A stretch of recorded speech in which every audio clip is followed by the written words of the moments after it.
been a sad week in motorcycle news with both the passing of Malcolm Smith and what this video is based on Mary McGee, who's died at the age of 87, both who were Motorcycle America Hall of Fames.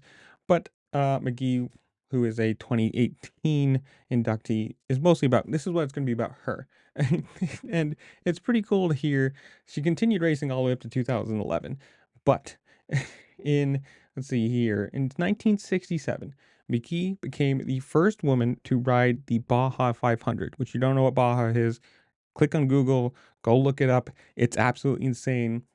It's insane now with the technology the bikes have today, the suspension, the motors, the reliability that these things have.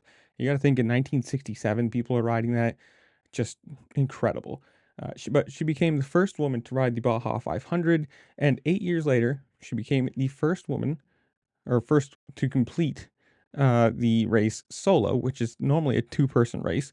And this all started from her racing, road cars or road racing and wanting to get better at it. So she started racing dirt. So in 1963, she competed in the AMA District 37 Enduro aboard a 250cc 1962 Honda Scrambler. So you gotta say, this woman is incredible. I mean, just in general, to have a 30 for 30 show about her, just competing in what she did, completing what she did.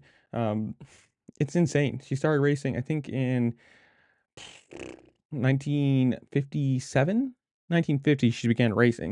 In 1957, her focus shift. I don't know how to say this into motorcycling, and it's sad to see. You got two big names, both died in the same week, both well into their 83 and 87. So I don't know. R.I.P. to Maggie McGee. It's just a really cool story when you think of someone doing something like that, being one of the first of the first of anything, but doing something as ballsy as racing the Baja by yourself in that time frame. Just absolutely incredible.